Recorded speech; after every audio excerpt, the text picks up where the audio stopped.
Невозможно поверить, что этот пес пытался спасти маленького тонущего котенка.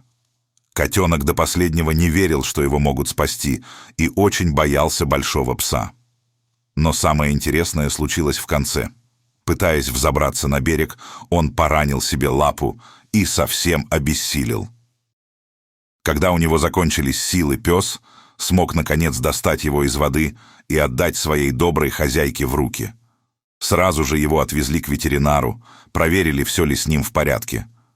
Через неделю он уже выглядел чистым, ухоженным, его глаза горели радостью жизни. Теперь этот котенок останется с нею